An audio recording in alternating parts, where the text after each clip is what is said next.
Hey guys, Nick here. So this first category today, we did best music of the year, and we had some ideas of how to incorporate the music into the show on the fly. Originally, we didn't have that plan, so we're just going to talk about it. But anyway, so we did end up putting the music in parts, but it sounds pretty jank. We get through it, but just wanted to give you a heads up and kind of give you a bit of a warning as well. So, yeah, there's that. Please enjoy. Thanks.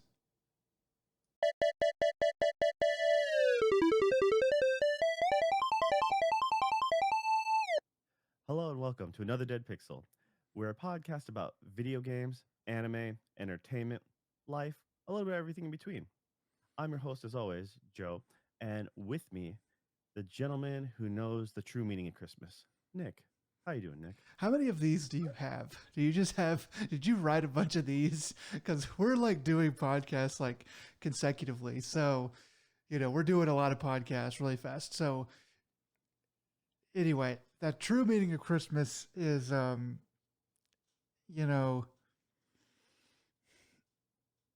I don't want to get religious, but, just, it, it's, It's about capitalism. That's I the true meaning did. of Christmas. Don't even beat around the bush. It is capitalism all the way. I mean, I did hear a funny joke where where somebody was like, "What would something something? What would Jesus think of you doing that on Christmas?" And somebody said he would say, "What the hell is Christmas?"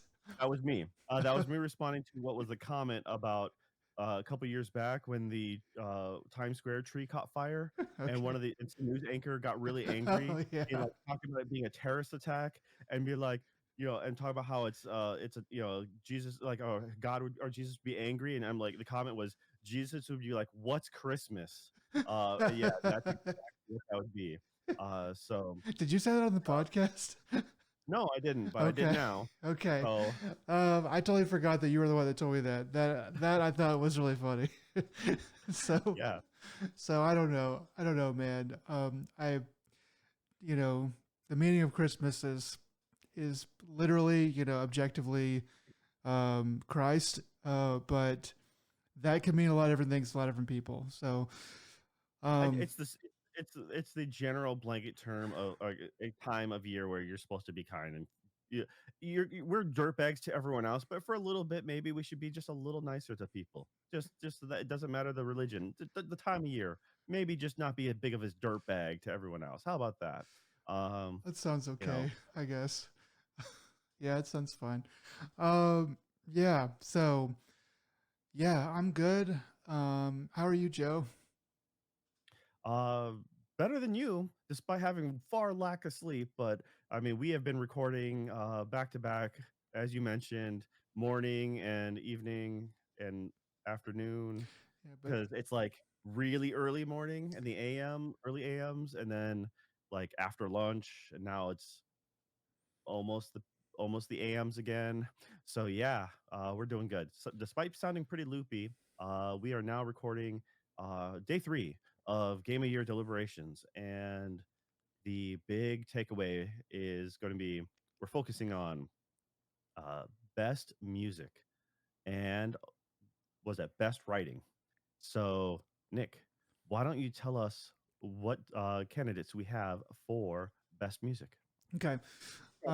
So the candidates are um, Claire Obscure, Expedition 33, Citizen Sleeper. I'll do that one. Citizen Sleeper 2, Dispatch, Hades 2, Ghost of Yote, and Sword of the Sea. So, yeah, so we're going to start talking about these. We have a setup here that is pretty experimental. So, not sure how well it's going to work, but we are going to try to incorporate actually playing some of the songs. Um, and so, please enjoy that. And if you're listening to this, please say a quick prayer that we're not going to get kicked off of YouTube. Should be okay. We're not monetized anyway, so what the hey. Yeah. Anyway, so just wanted to throw that out there. Yeah. So Are there any of these music nominees that you would like to talk about first? Yeah, I'm gonna go with my weakest candidate first, and that's going to be Sword of the Sea.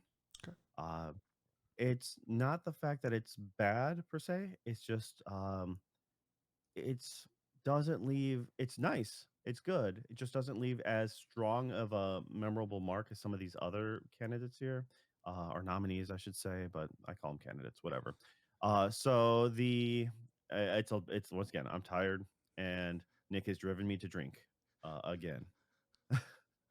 So So so that like this, this game, like all these games have really good soundtracks. They wouldn't be on this list. We wouldn't be talking about them if they didn't have really good music to them.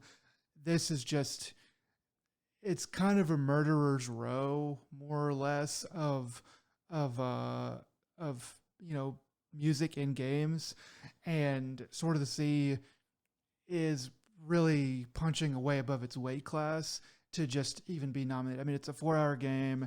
I'm sure it was expensive to make or whatever, but there's not a whole lot there in terms of just raw, size. So it makes sense for it to kind of be the first one to be talked about. It was, me eyeing it as like maybe the weaker part of the list, but yeah. So yeah. And so these are, by the way, these are the games that we have played. So if you're wondering, like, why isn't Silk Song on there or something like that? Well, that's because we didn't play it, and we're not going to give a shout out to something we haven't actually experienced firsthand. And generally speaking, we're going to be trying to nominate things that we have played, if not to completion, played a great deal about. That's kind of how we're running through these games.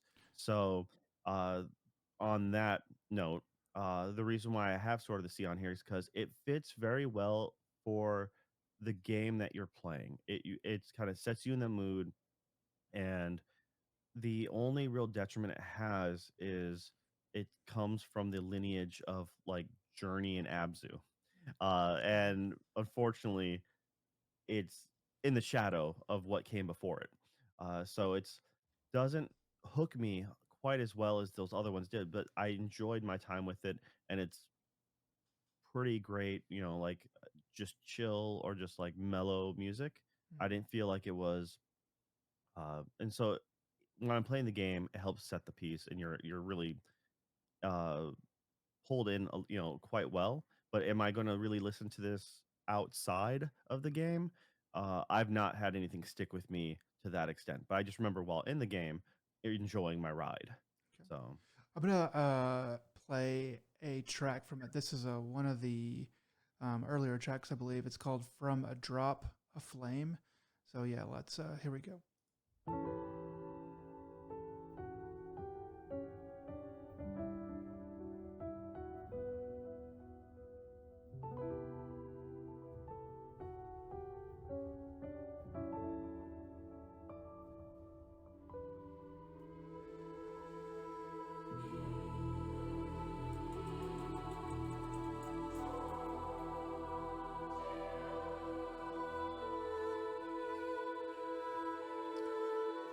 Okay, okay.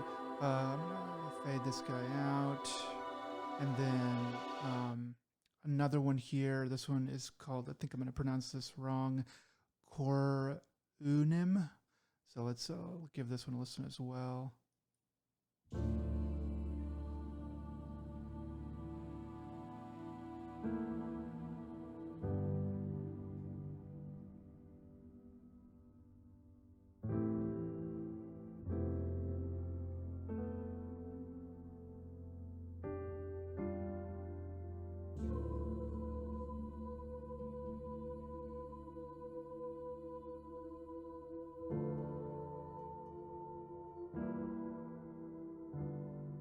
Okay, gonna let that one play out as well. Um, and yeah, so those are on my two end, there. on my end, you did not. The first one that kicked in through our playlist was most definitely not that. Okay, weird. Yeah, in fact, it was. It took me a moment to realize what the heck happened. And then I realized, nope, you're most definitely listening to the thing that you are wanting to listen to, but it jettisoned me to a different playlist altogether. Hilarity ensued.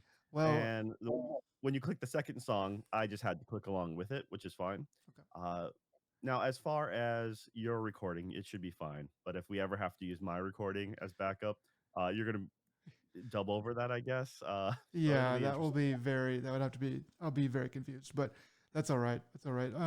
So yeah, those are two of the tracks. And yeah, the it is really good music. It is really good for what you're playing. Um, but yeah, probably gonna be. I'm gonna go ahead and move that toward the bottom of the list. Yeah. So I am generally a fan or a sucker for a good like soft choir, any chanting, any orchestral music. I have a big affinity towards actual like musical scores for movies, games, anime. I generally like a lot of that. So for when you're playing this game, it really does fit the mood, and I really do enjoy that journey. Like no pun intended, that journey. Because Journey itself, I actually own, and that's just kind of the mindset I'm in behind that. I agree, though, it does not.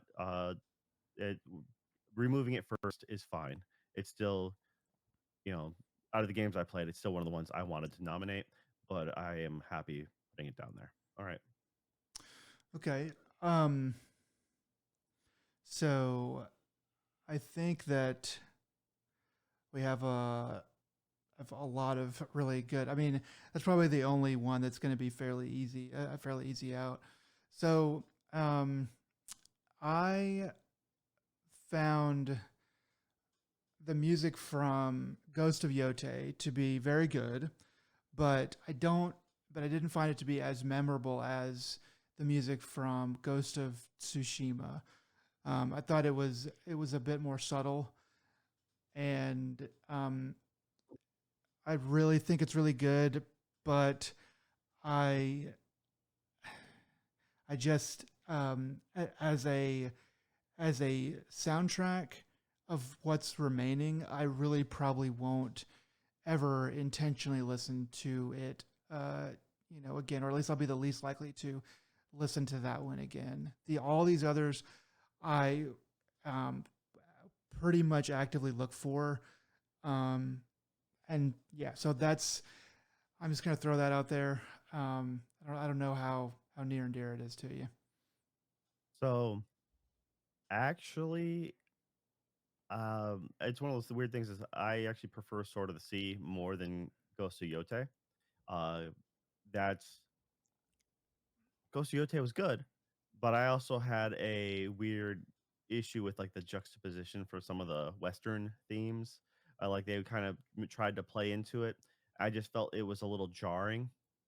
And though a lot of the other stuff is still really solid and really good, I would rather, as a like a chill background thing, listen to Sword of the Sea over Yote. And so yeah, I am fine with taking Yote off. Didn't know if you wanted to play anything from that was particularly stood out to you. Uh, but I was, Uh, like I said, I was happy with. I'm can okay with removing.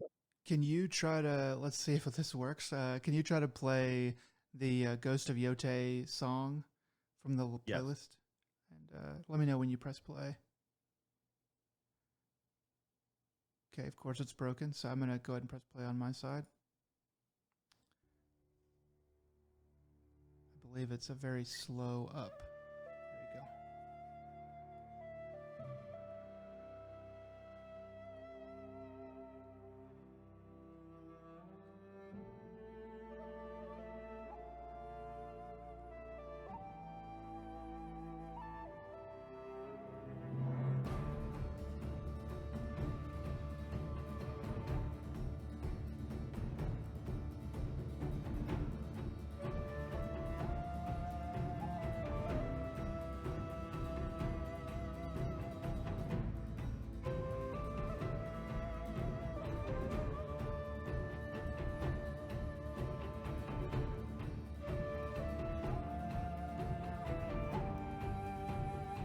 Okay, I'm gonna let this one slowly play out, And yeah, so that one had a bit of a slower start, so I wanted to let that roll on a little bit. I'm gonna go ahead and press pause, and another one here is Atsu's theme, and let's gonna press play on this guy as well.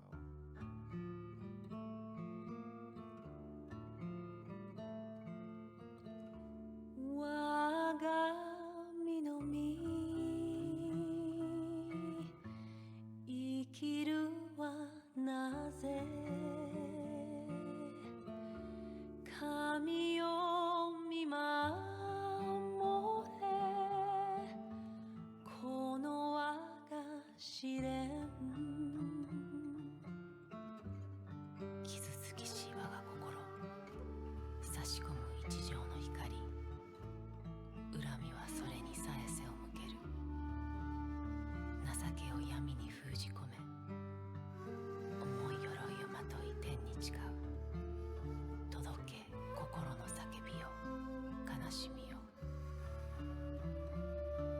分かつとも Okay, go ahead and let that one play out as well.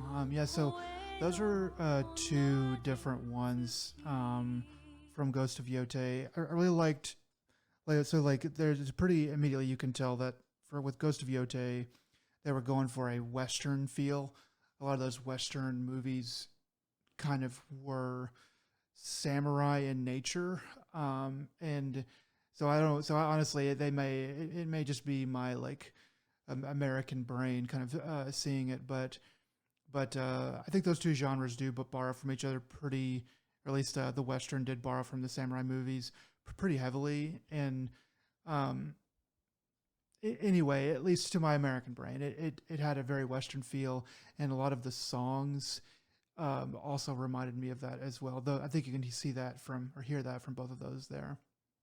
Yeah, I think that's the problem is I don't mind it in a Western. And the story can borrow whether it be the Magnificent Seven, mimicking Seven Samurai, Yojimbo being turned into Fistful of Dollars. I like the Western themes.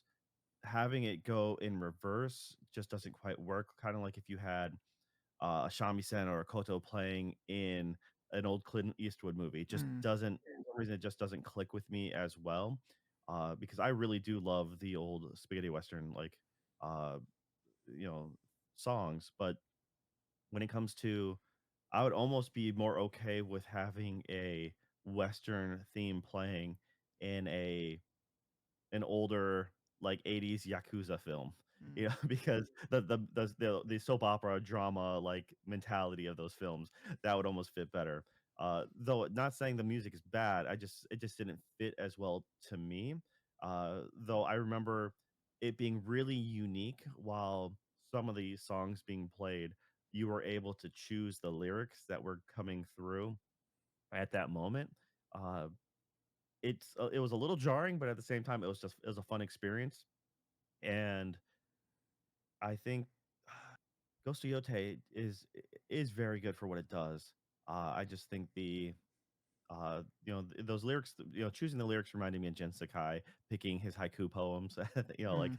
kind of ad-libbing those, and I kind of was nostalgic for that. Though overall, I do think from what we have remaining on the list, um, Ghost of Yote is a weaker set. Okay. So Yeah. Yes. So yeah, I think it's good. I think it's good. It I could tell what they were trying to do with it, and to me it added a lot to the feel of the game. It definitely differentiated it from Tsushima to me in a lot of ways.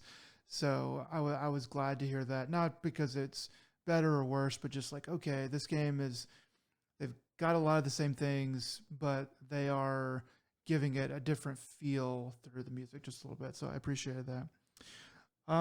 So on my own personal list, this game is going to go higher. But I'm going to go ahead and talk about Citizen Sleeper 2. Um, I think that on my own personal list, Citizen Sleeper 2 is probably um, it's probably my favorite music from the year, mostly because of how low key and kind of like synthy lo-fi that it is. It's something that I feel like I can listen to in the background while I draw or while I do do work or anything like that.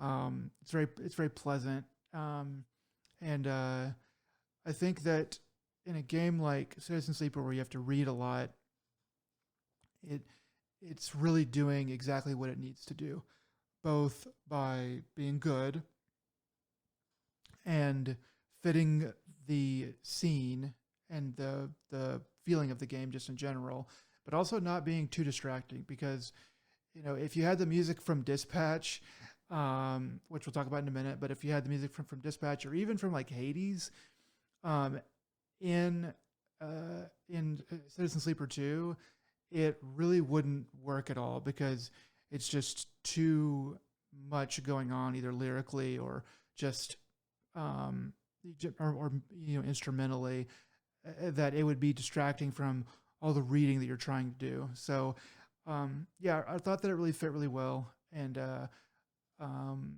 since you haven't had a chance to play it, then I think that's probably all that we really need to say about it. And I'll play a few songs maybe. Okay. Yeah. So I went ahead and tried sending you another invite. If you go to the app, hopefully it pops up. Okay.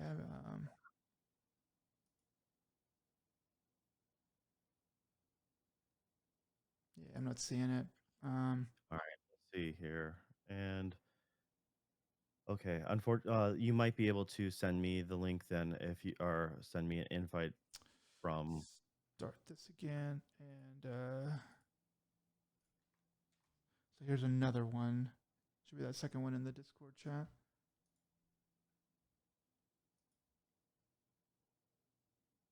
Right. And then I'm gonna make a note to maybe cut some of this.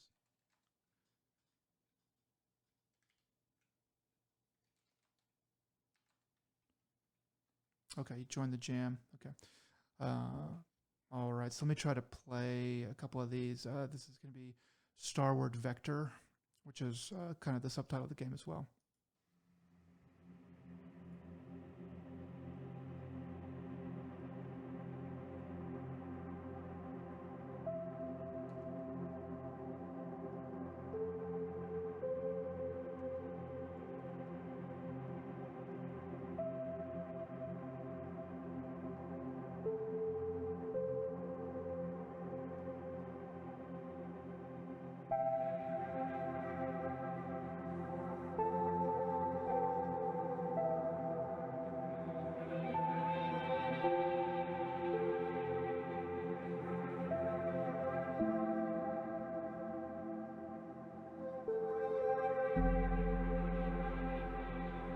Yeah, so it kind of goes a bit like this. I'm going to actually skip forward just a little bit because I think it kind of pops up a bit.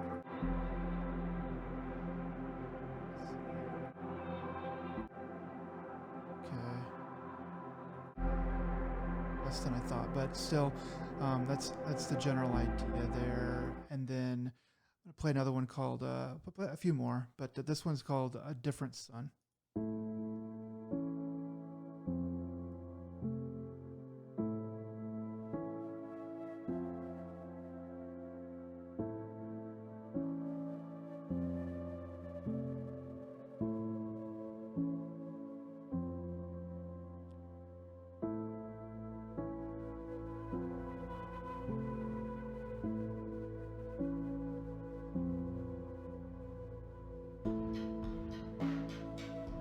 Skip ahead just a little bit on this one as well. Yeah, so it kind of builds and kind of lets you get into the scene, the game a lot of the times, and then kind of builds up a little bit so that by the time you're actually comfortable, feels like it's pushing you along as well. So Here's another one called Signal Chaser.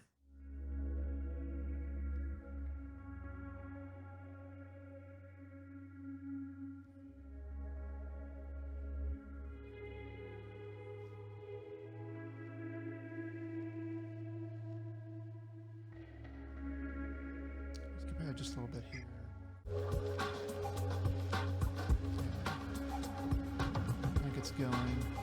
It's a nice cyberpunky type vibe. All right. Yeah. So I'm gonna let that one play a little bit, and then this next one is the last one I'll play here. It's called Sun Catchers.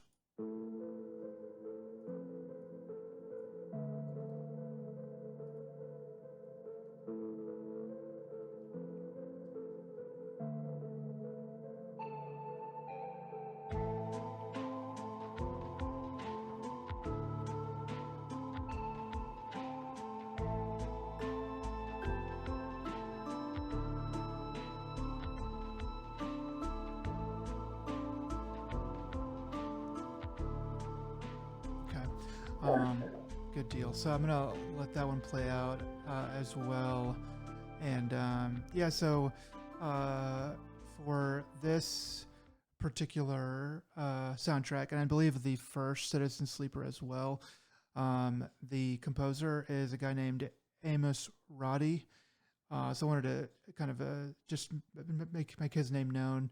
He does some other stuff. He's done some movie stuff as well, and he's pretty diverse. I listen to some of his other things, and they're different. It's not always stuff that I like, but he is pretty well established in the industry, as it were.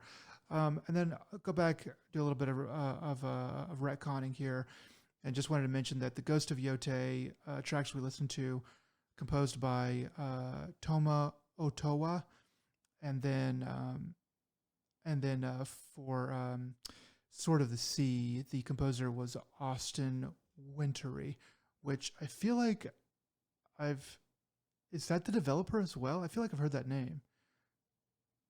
I'm trying to think of Austin Wintory, and it doesn't come off the dome, so I can't be 100% sure on that one. Okay, that's fine.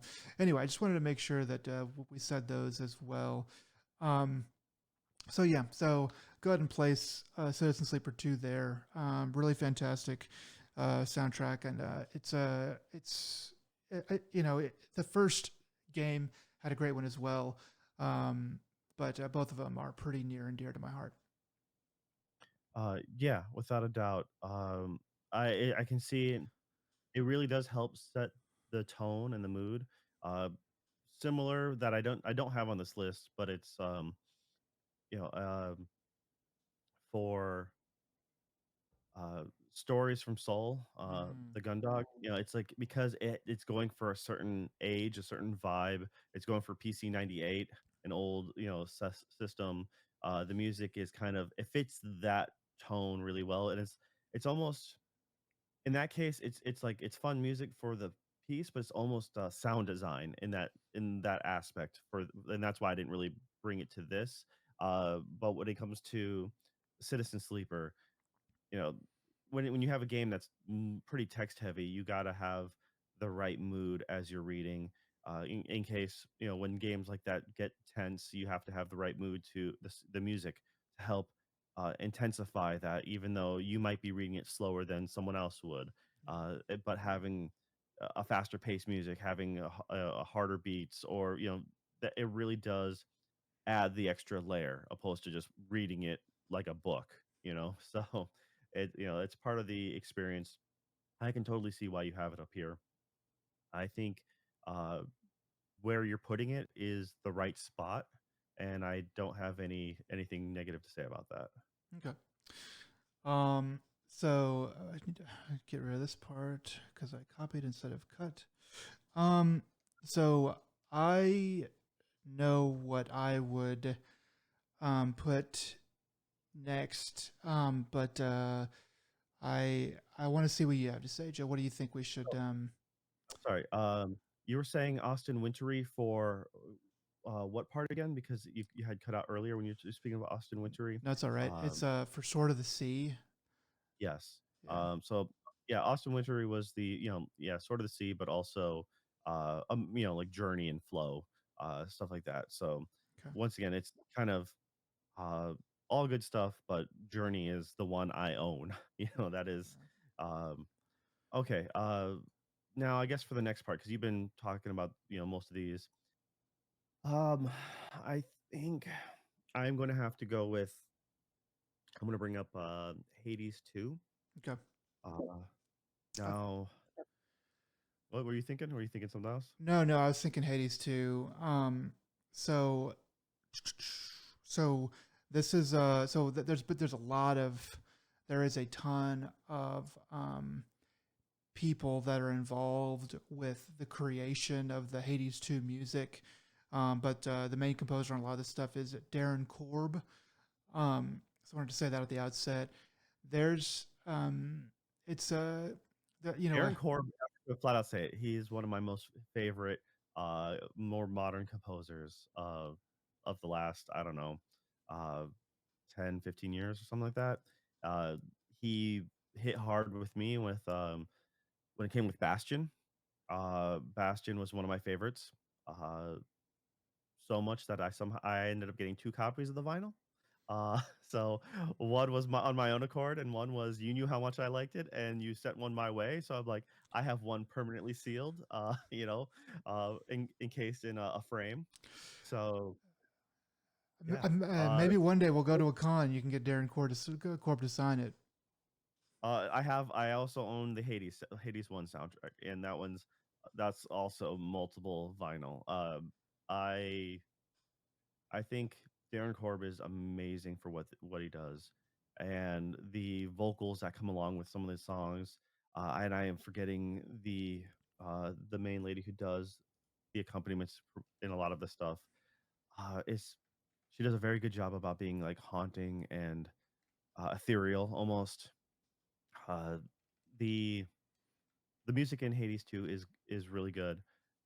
Though I can see people kind of quasi mistaking it for Hades 1, but it doesn't matter. It's still all really, really good. And but at the same time, uh, it's one of those things that I don't know if I can. I've talked in the past about how much I like the other stuff. So I just kind of, and I think there's just enough new material out there, new things that I think maybe deserve to be higher. Because it is a tough decision for me. Uh, but once again, I'm very biased. I'm just getting that out right off the gate. I'm stupidly biased when it comes to their stuff. Right, Um, right.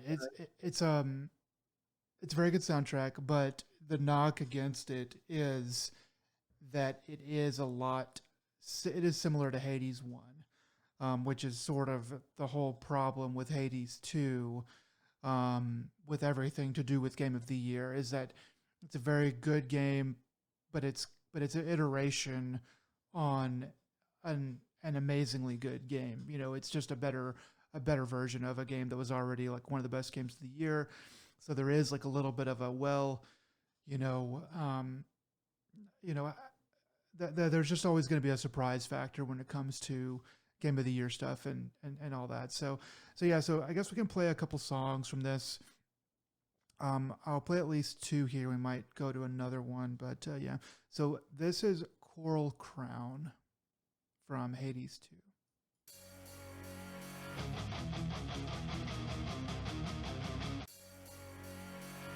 Oh, restarted and it started again.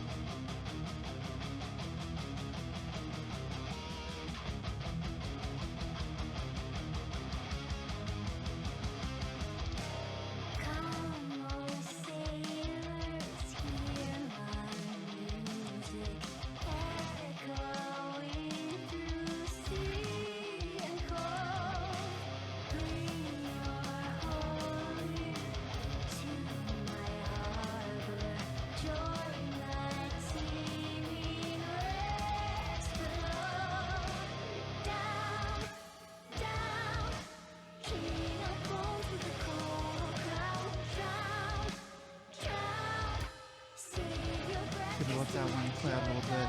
So yeah, so this one is one of the boss fights, and so you hear it a lot, but it is really excellent. I'm actually gonna have to. So I kind of didn't realize that I got two songs that are actually pretty similar. So I'm gonna jump over to the actual soundtrack and pull some of the ones that might be more common and to an actual gameplay experience. So here's one, the starting track of the soundtrack. It's called "Death to Chronos."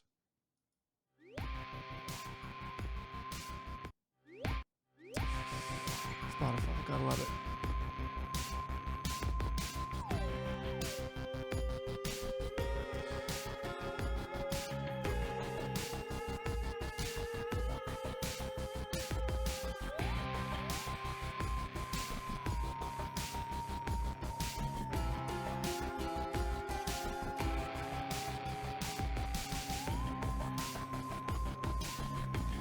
Yeah, so this is a song that it pops up, I think, when you start the game, just like the opening menu. So let that play out just a tad. I'm gonna try another one called Edge of Erebus. So here we go. This one might have a bit of a slow start. Yeah, let me jump ahead a little bit on this one.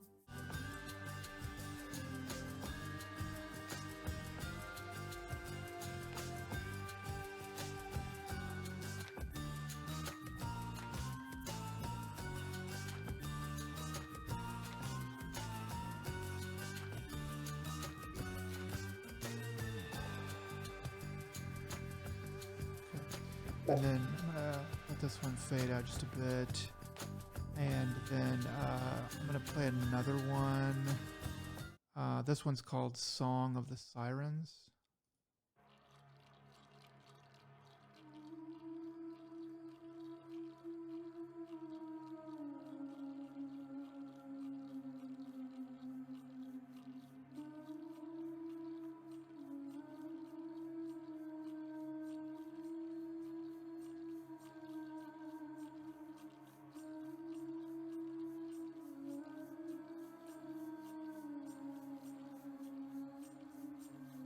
Skip ahead just a little bit on this one.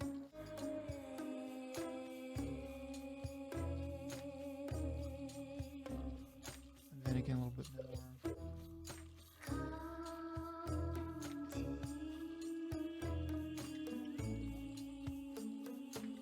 Yeah, so there's definitely a vibe that it's trying to convey, an aura, if you will, as the kids say, and it does a really good job of kind of being different, like the same but different, where you feel like you're in the same world, you feel like you're in your same game, but you're not bored by what is going on. It matches what you're doing with what it's trying to play. I'm gonna try and rock in a hard place.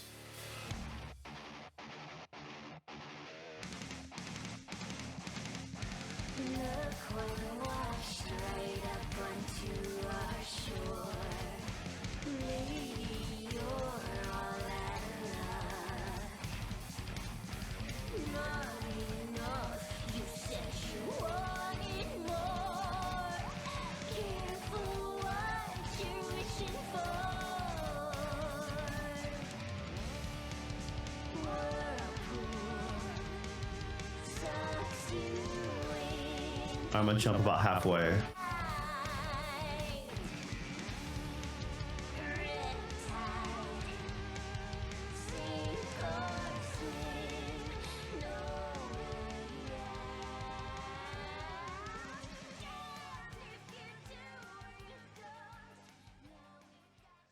So I think that a lot of the level design music, such as Death to Chronos, Edge of Erebus, was it the Song of the Sirens, is very similar to Hades one. Same but different. But it's kind of like when you listen to it, you're like you can tell that's Korb's style, and like, okay, this is kind of the hallmarks of what makes him him when it comes to this kind of music. And the more unique tones of Hades, in this case Hades 2, is the quote unquote harder things.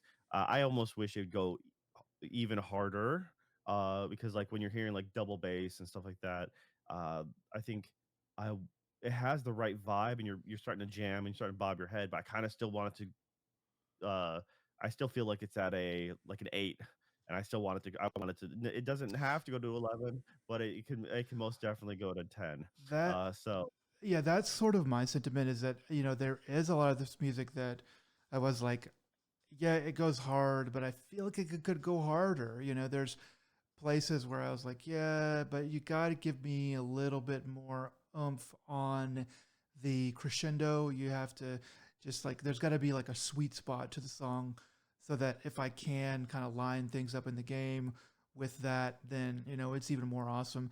Um, but yeah, I mean, otherwise it is really fantastic. It's really good all around. And it's just the way that they decided to go with it. But yeah. all right, and like I said, it's I will eventually own this as well on vinyl, because I really do like their work. And if I generally really like Hades too. I have not beaten it yet, unfortunately, but I think it's a excellent game as well, and the music just really helps set it up. So I think this putting it where we are putting it now is the right place. Okay. And So now we get to fight. now we can get into a spirited debate. So, um, the the problem that I have with Dispatch and its music is that a lot of it is licensed. So it's not it's not exactly it's not exactly cheating, but it's not exactly as like I don't know, somehow pure as like a composer, or it's not really it's kind of in a different weight class when you have one composer that is basically doing all the heavy lifting and having to do all of this stuff like specifically for the game. You start licensing music, you're pulling from a bunch of different artists who are all really successful in their own right, and basically asking them to either lend a song they've already written, or to kind of or just to show out for one song that's going to be on this track. But all that being said, um, the music for Dispatch is really fantastic, and it is part of the game's budget, and it is part of the choices that the developers make and the studio makes to go out and pay real money for these songs. And so it's it's maybe like it's maybe like one step forward and a quarter step back. It's kind of how I look at it, and that and um, it's varied. There's a lot of music in this like in this soundtrack that just is really that is really catching, or that really catches your attention and makes you want to go and listen to it later. Um, so the thing with Clair Obscur is that all the music does sound really good, and it is really unique. Um, and I do like to listen to it just on its own, but I don't know. I think personally I have Clair Obscur higher, but because I think I would have that second to Citizen Sleeper 2 for my best music of the year. But there are parts of the game where I had to listen to the same song for a while over and over again, and it did start to grate on me a little bit. Not because the song is really bad, but because there's certain ways that you can write a song where it doesn't take very many listens before you do start to just go like, okay, you're kind of rubbing raw here on my eardrums. Um, and yeah, so I kind of felt that from Clair Obscur on a couple spots, which is not super the fault of the game, but is still kind of the fault of the game.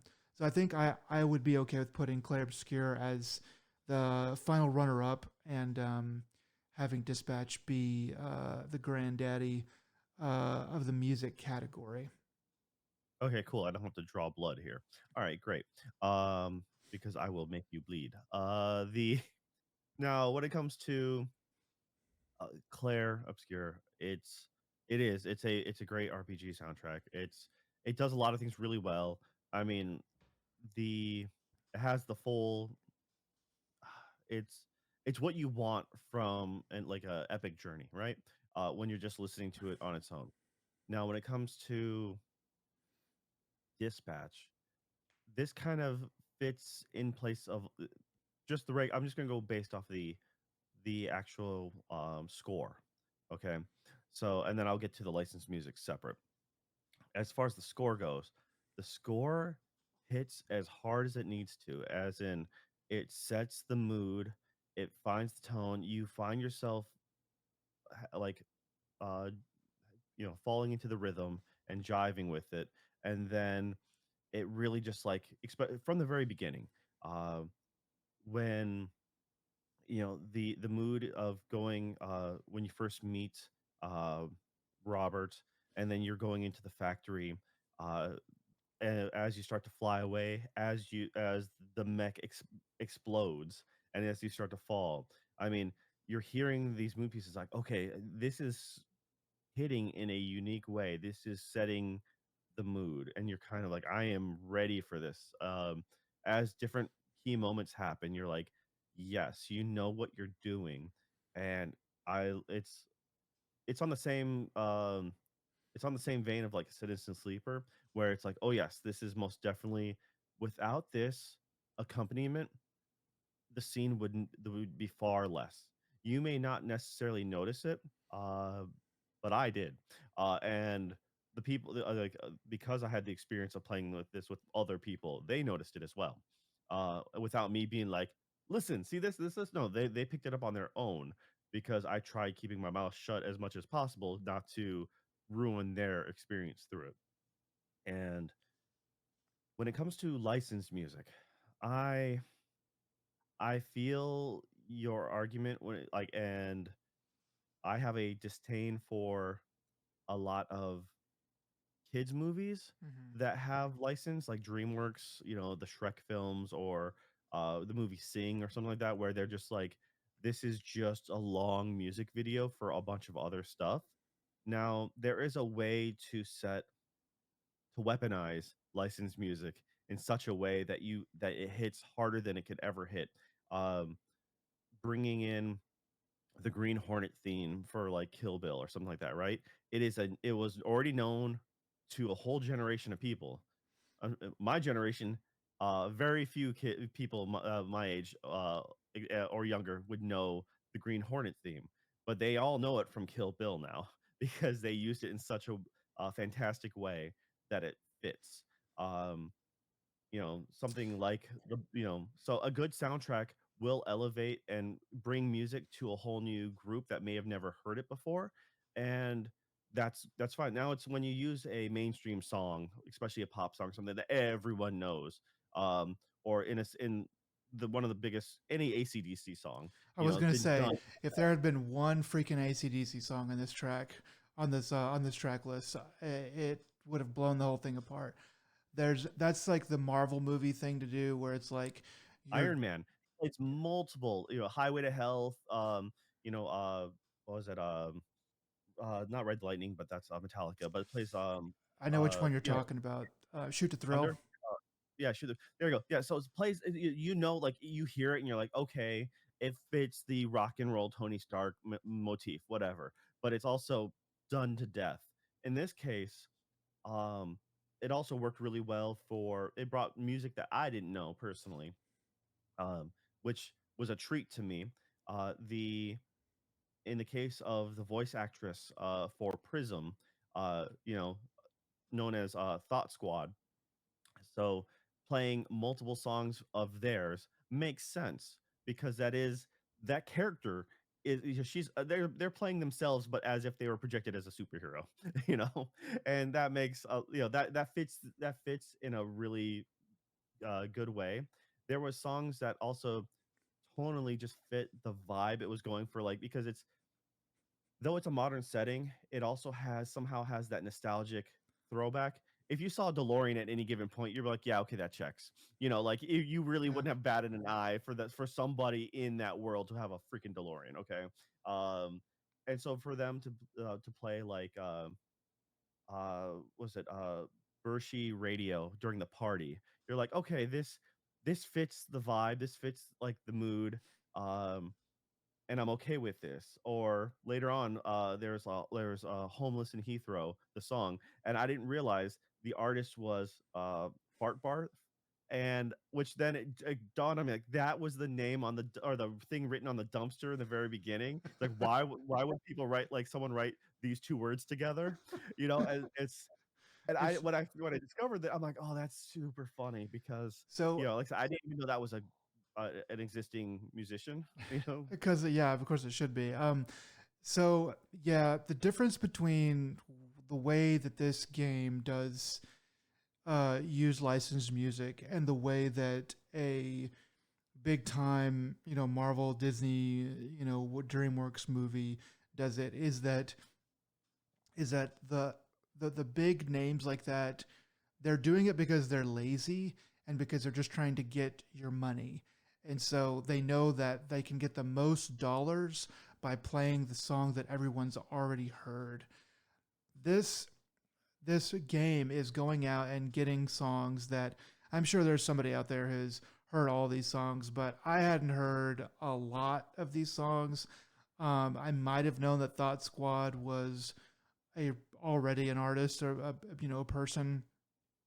Um, Meredith Brooks, I definitely already knew about her. But for That rendition is probably my new favorite one. You know, it's like a Weird Al version where the Weird Al supersedes the original, and that's all exactly, you. and so like the Yeah, one the one song that you have heard of that everyone has heard of, they take that and they because they know you've heard it, they put a spin on it and they do a funny thing with it, and so that part and the fact that Thought Squad is a voice actress in the game, and so she's lending songs to the game, and the fact that they have this Homeless and Heathrow fart barf song, they're like, let's put the word fart barf on this thing and turn it into a joke. Put it right on a. put it into the game and make they're going out of their way to be creative with something that is almost always extremely lazy.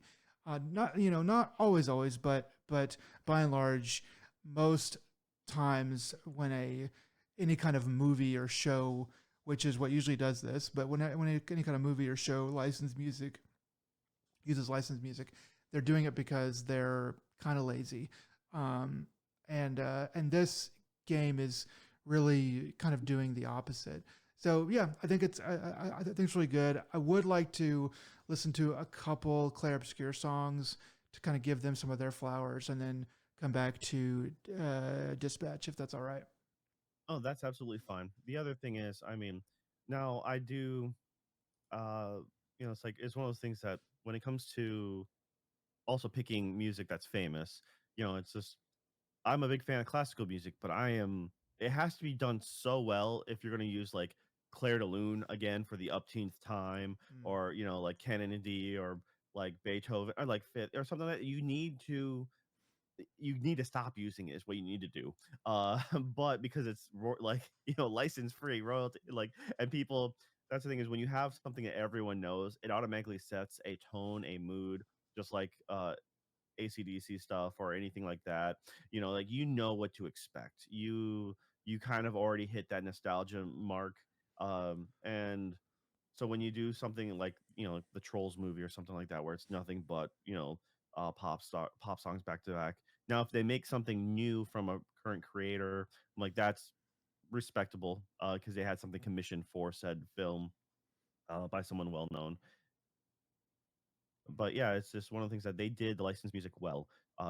The person, well, Thought Squad being a diva in the game, like okay, that's fits perfectly. And the amount of songs when I started looking because I couldn't find it off on the OST, I'm like, why aren't these on here? And I started pulling them from like looking up on YouTube and seeing the comment section being like, who's here from Dispatch, right? Or like this is Bershi Radio, and they're like, yeah, this is one of my top three. It's like, and then people are listing that what else they are listing out there. But I'm like, okay, this is great. It brought a lot of people to the awareness, right? And that I like that. But yes, go ahead and please play some of the good stuff from Clair Obscur. All right, so if you played Clair Obscur, you're gonna have heard all these a million times. But yeah, so this is the first track on the soundtrack. It's called Alicia.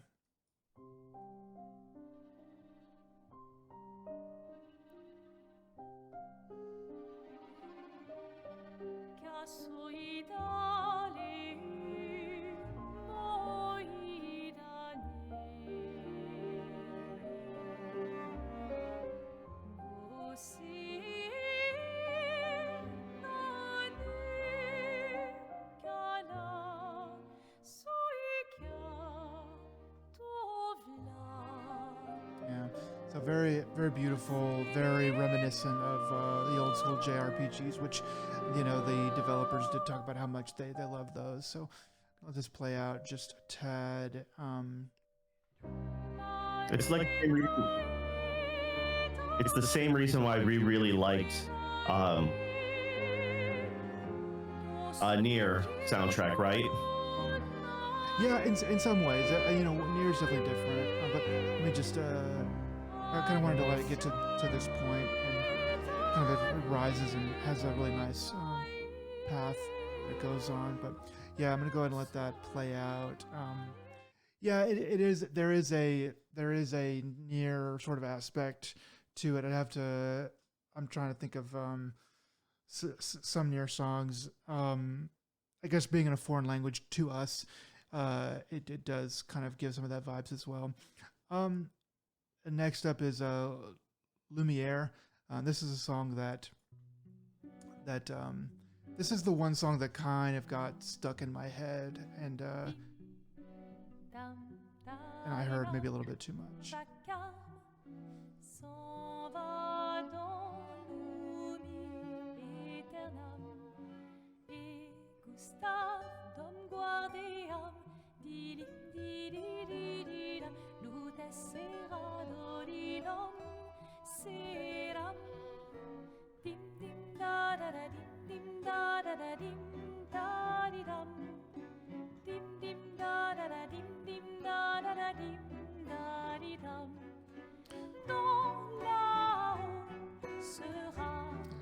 Yeah, so that part that we just heard there is kind of the section that kind of I heard just a few too many times, a little too familiar with.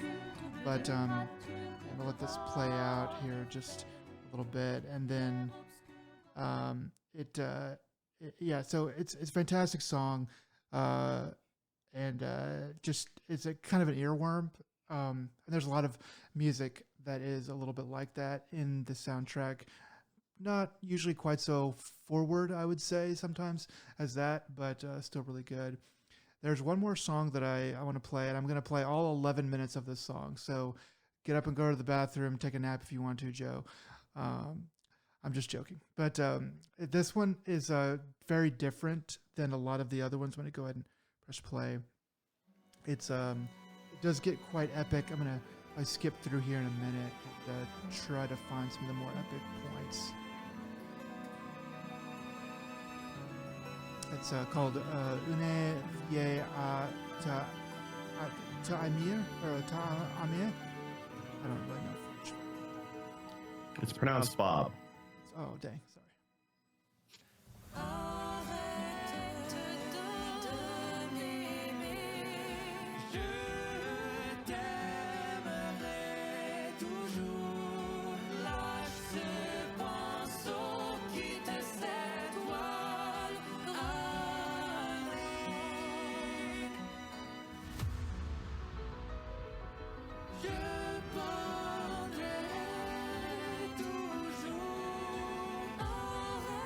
skip ahead just a little bit, try to find this bottom.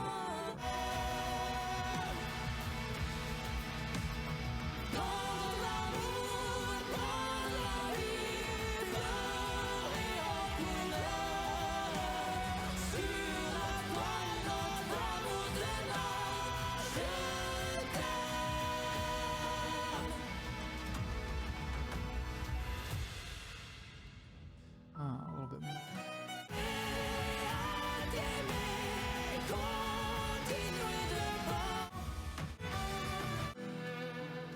All right, just a little bit more.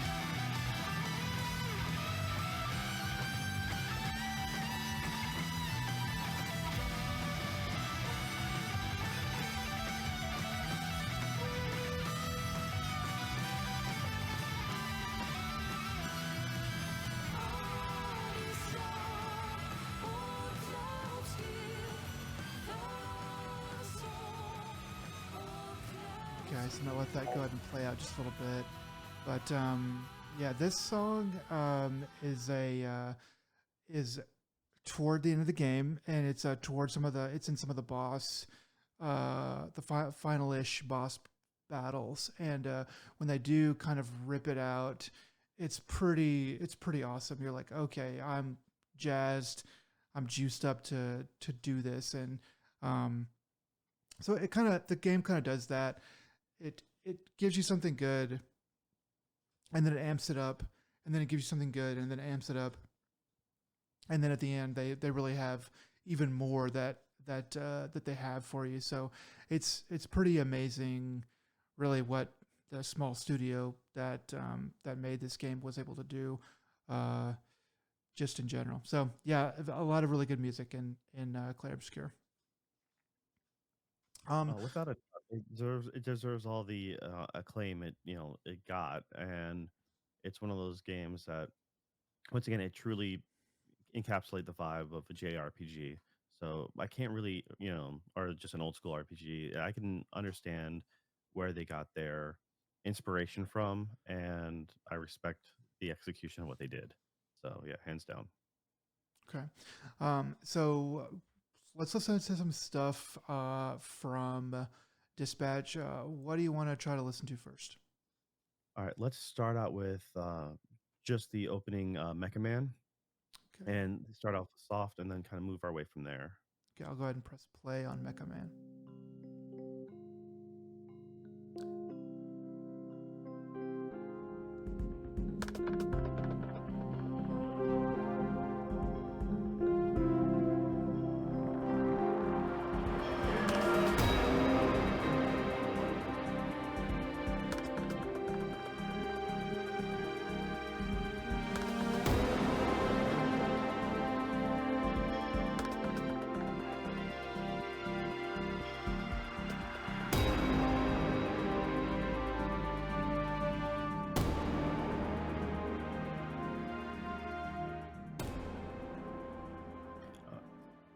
All right, so this kind of helps set you up and builds up the momentum of what to anticipate for the game. It does a really good job about, uh, taking, like nothing, and then it's like it's a good hero score, for like the comic book, scenario where you're really feeling like inflated. You kind of feel the momentum, and it's just like that there's going to be more to it because it is literally all build up kind of. I really think that's a good start, and you're like, all right, as they start playing some of the other songs, you're like, yeah, I can totally catch the vibe that it's going for. Um, we don't have all right, so unfortunately, because the way our app is set up, has not been tracking for a while now. Yeah. So I've been having to follow you on the side, Mhm. and I think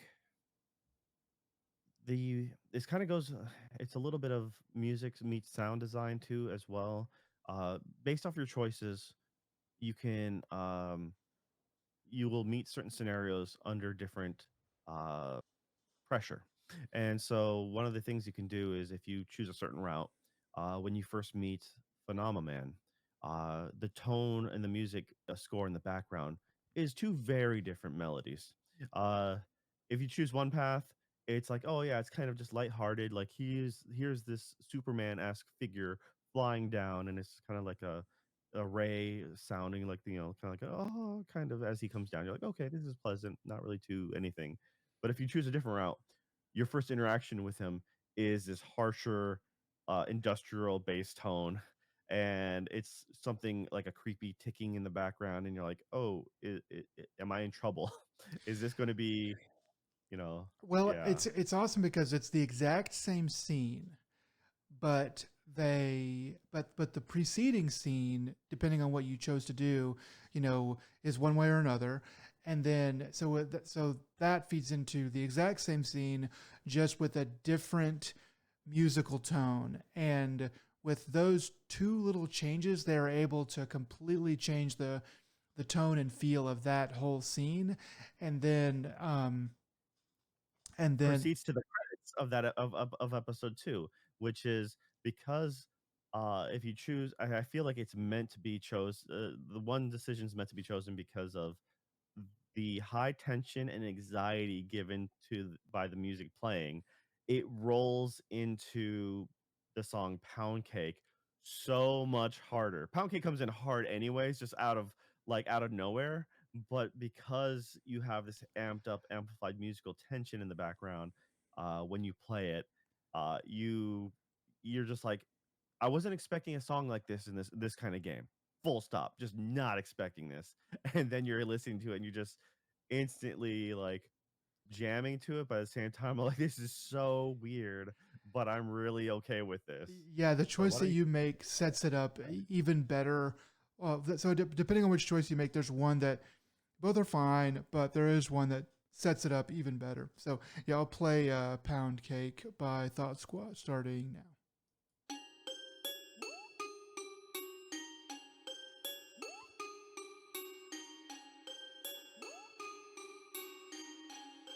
I'ma show you how to make a pound cake. Make a pound cake.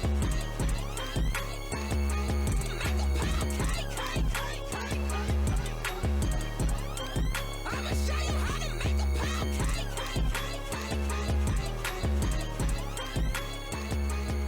a pound cake.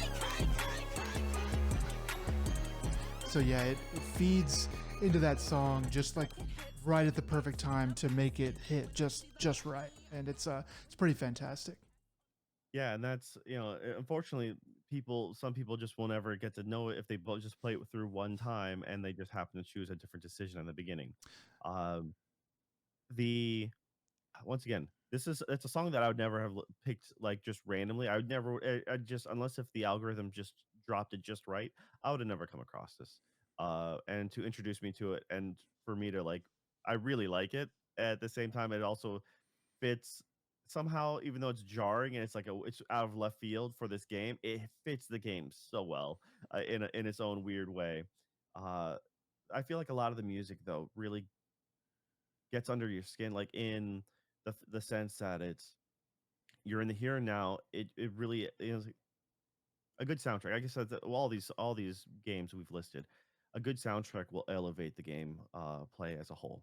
It makes it so you have overall a better experience. It really does move you emotionally, uh, whether you realize it or not.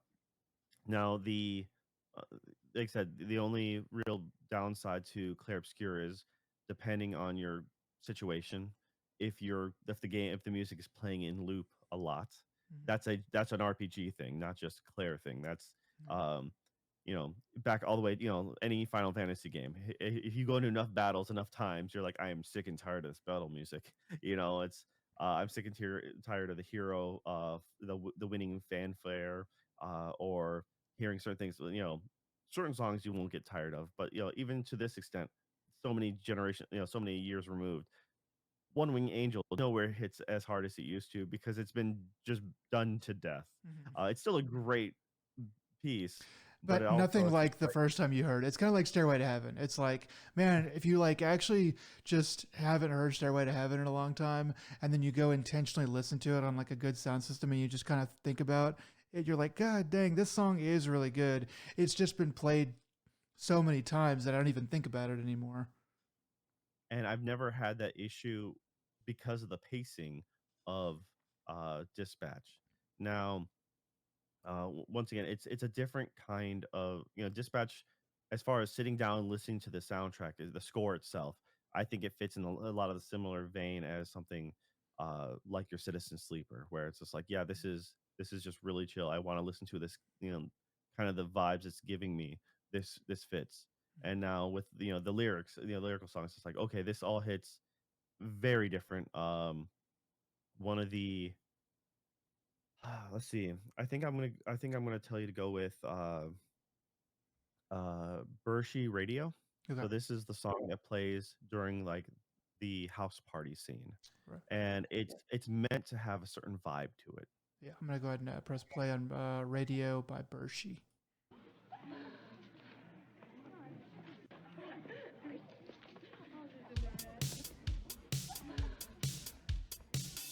I wake up exhausted, even in the morning, like I'm made out of decaf. I'm barely running. Oh, and I hate parties, it's just too many bodies. I don't like small talk, I'm always leaving early. Then I met you and my eyes changed. And now you're in my eye range, I'm gunning for you.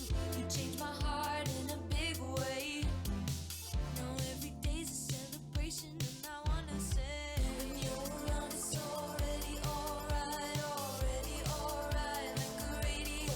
I'm tuning into you, I'm tuning into you. You're turning me on, you're turning me on.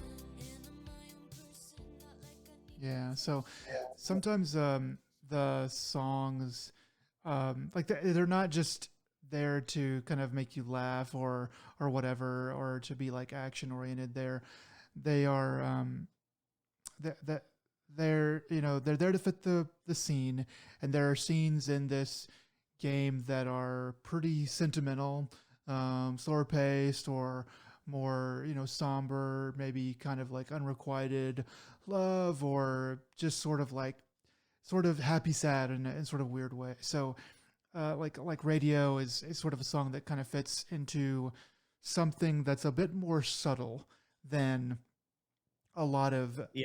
music in games. So, and it hits, depending on how you're looking at it or how you're playing it. It has that. It's because it's during a.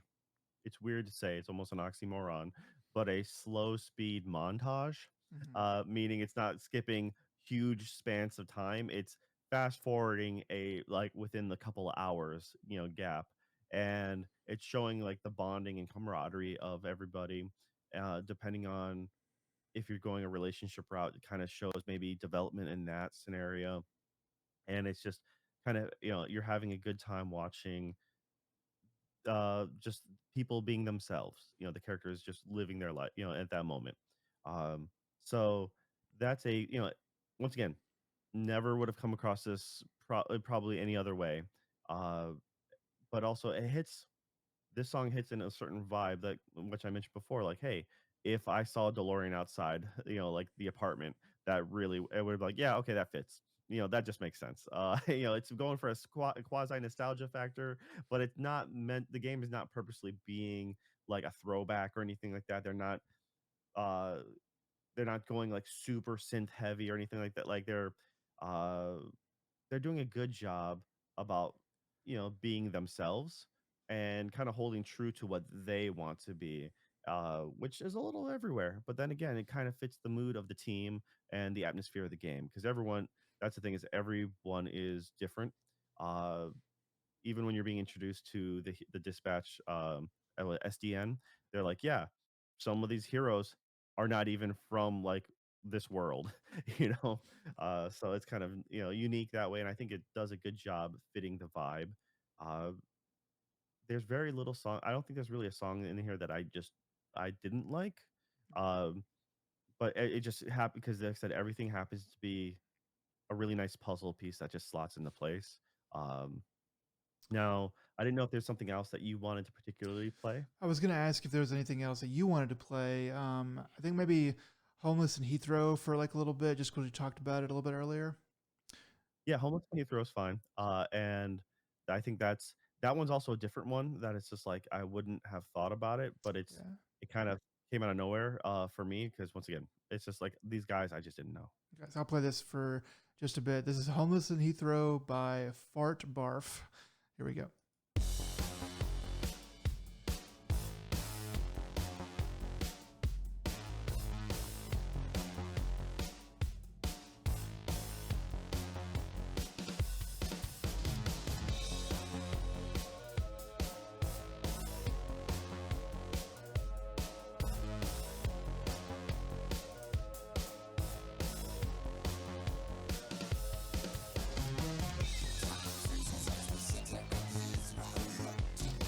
Okay, so yeah, that's Homeless in Heathrow. I forget which scene this plays in. Uh, the video that I see, it's one of those. It's a I saw it associated with the party as well. But it like in a different. It's like, but it's not the. It's a snippet, not the full bit. But I Right. could be incorrect about that. But that's when I was researching when I was trying to pull up the songs to show you to the list. That was the one that was always showing up, and the I guess there's two shorter bits that I want to play just because I find it kind of relevant. One of it's Hose Depressed, and that is by Thought Squad. This is during the bar fight scene, which is if we had a best scene in a game, that would probably be my favorite scene just of the year because it's so well edited, and I think it's phenomenally done. It's entertaining all around, but also just a masterclass of editing and expectations because you're not sure what's coming up, but you know something's coming up, and when it cuts away, you're like, oh wow, did not expect it to be that visceral. Yeah.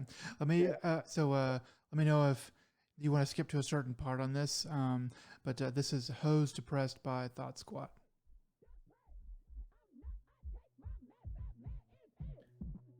So Prism is singing this on karaoke stage while everyone is fighting in a bar.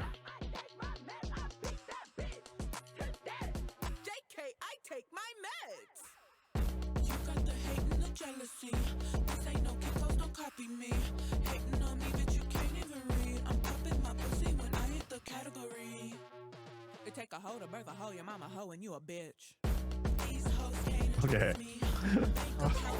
I mean, yeah, that is definitely yeah, man, that's a really fantastic addition. I'm glad that they got her to be, and really her voice acting is pretty amazing too. I don't know, if she had very much experience prior to it, if she's like a voice actress slash singer rapper all together, or if she just came by voice acting accidentally or what. But she's a great addition to the game.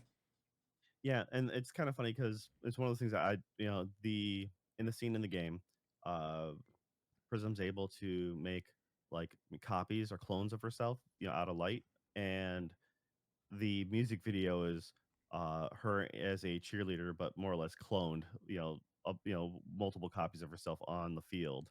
So it kind of worked well that it was just like, yeah, they just kind of recreated that video. But man, that scene is so darn funny. We'll talk about it probably when I start talking about like game of the year discussions. But the term temporarily blinded me. It was yeah, it's still makes me laugh, without a doubt. I'm So temporarily blinded. Bitch, who says anything about temporary? You probably be blinded. you blinded for life. You're blinded Yeah, for no, life. So funny. It's just such a good. It's just the way that she says it is just so perfect. It's so good. I mean, no, her lines are actually really good. There's the way she gets angry and like jumps, like pulls a knife on the table. There's a scene where uh someone they refer to the main character Robert as they say dad, and she goes, I never had a dad. And Malevolent's like, I know. And she's like, what does that mean? And he's like, well, you told me that you didn't have a dad. It's like, oh, okay.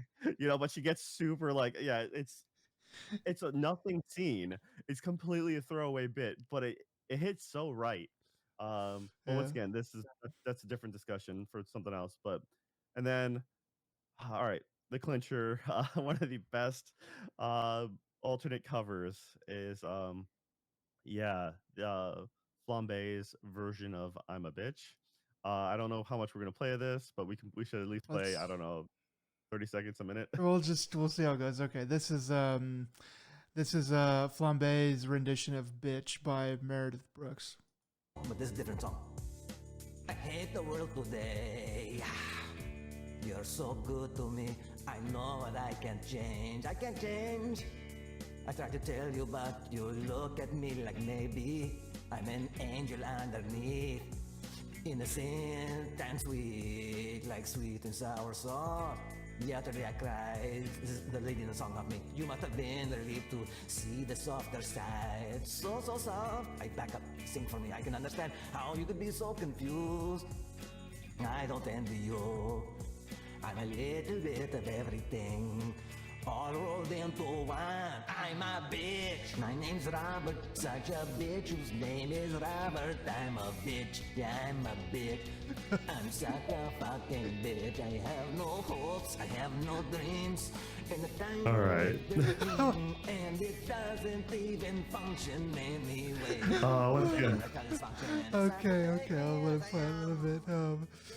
But yeah, like if you don't know this, the main character's name is Robert, so he's mocking you, the main character, dude. Man, yeah, the character, like I said, it's um my spouse is the one who pointed out because they saw flambe, they're like, oh, bay spelt like Salt Bay, and I'm like, oh, you know what? I didn't even realize that at the time, and they all clicked in, and I had to explain to you who Salt Bay was, and then it was like the fact that they had just this character kind of more or less modeled after this Huts, Salt Bay. I'm like, that's hilarious.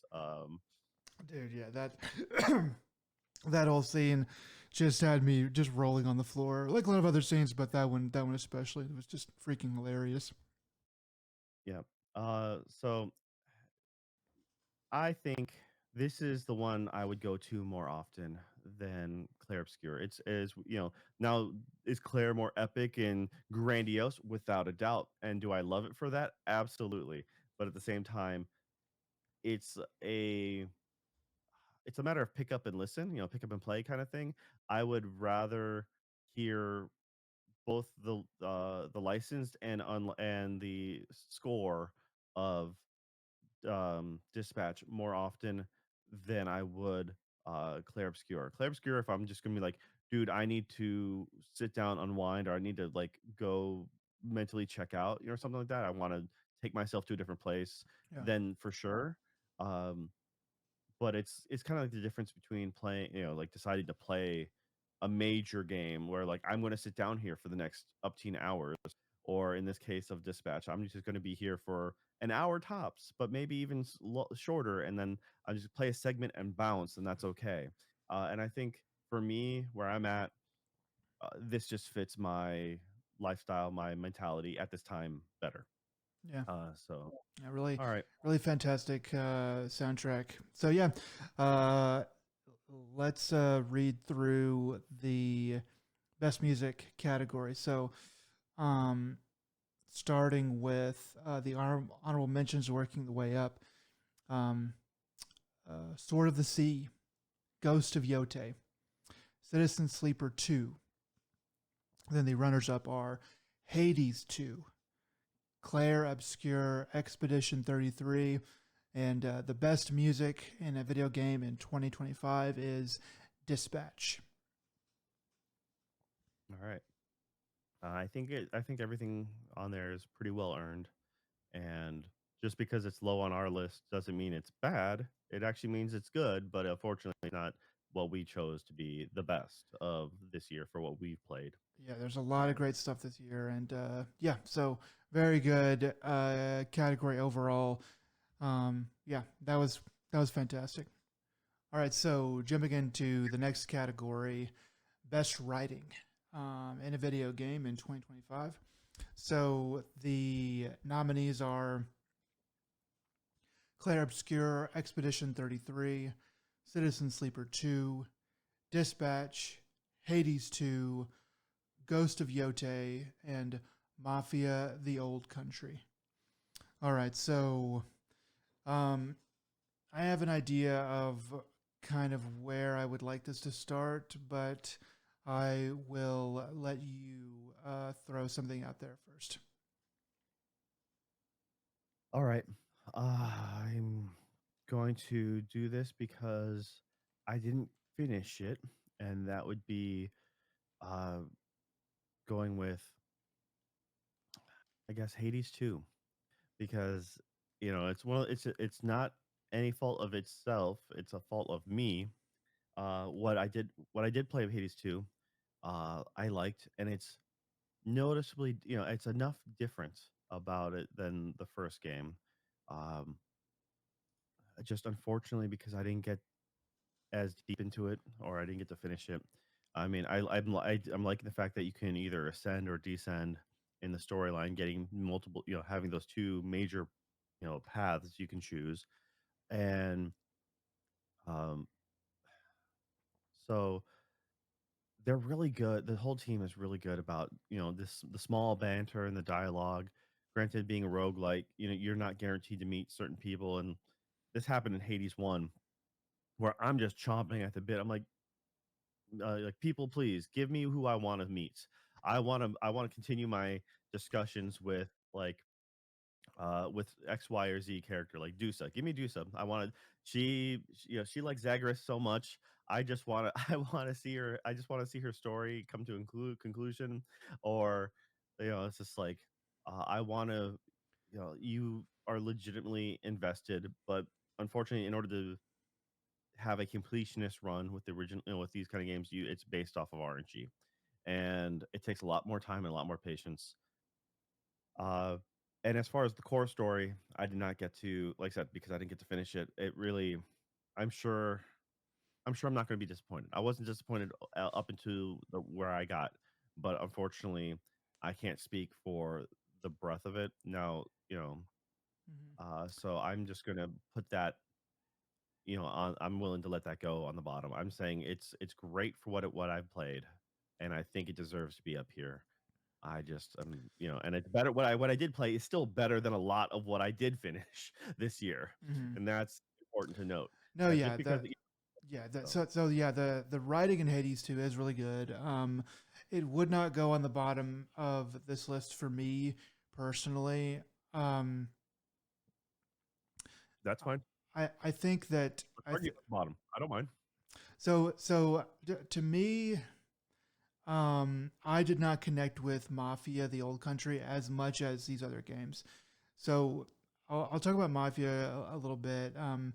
So Mafia is a well written story, and and the dialogue is good. It's not particularly ultra memorable or amazing, but it doesn't really make any mistakes, and it does do a good job of of filling in realistic, believable characters. I think that Hades 2 is at least as well written, um, in a lot of the story parts, and I think that the dialogue and kind of the character building, character differentiation is is better. Now, these are two very different styles of game and styles of story, um, so it's a little bit apples to oranges comparison. I think that I think that where Hades kind of um, it's not really that it's weaker. It's just that it has more to save it in terms of a game. Is that Hades has gameplay and music that are in many ways, I believe, outright better than Mafia. Okay, but I'm gonna stop you right there. Um, I'm going to agree with you in some parts, but here I'm going to stop you because when you say gameplay and music, that doesn't mean squat when it comes to writing. We are So talking about writing. No, no, no. Just I'm just pointing that out. Now, I am going to then follow up with, I agree, and what Hades excels in is personality, because there's personality all over the place where different characters, the setting, the ambiance, the mood, the way that all is written is exceptional, and that's why I originally had it on the list, even though I didn't finish it. Um, Now I'm going to also knock on, both promote and knock on Mafia as well. So, and I said this when we talked about the game originally throughout the year, when after we kind of reviewed it and talked about it. Mafia is, for better or worse, or is a good one of those stories. It's kind of predictable. You kind of see things coming, and it's quasi formulaic, right? It's a forbidden romance. It's a pauper to to Prince kind of growth scenario. You kind of see curse your sudden and inevitable betrayal. Like you kind of know that's going to happen. Uh, all of it's there. It hits all the right beats. The only, the few things it doesn't hit is like, um, well, they even do the wedding crash scene. It's just like, it's very much a mafia gangster style movie trope, but it's done. It's it's executed in a way that it's still well done and acceptable, because it's like you're not, like you kind of expect to have it, but you're not rolling your eyes as high. Instead of it being a wedding, though, in this case they switch it to a baptism, and but it's just like that is kind of par for the course. Even Sleeping Dogs, did it.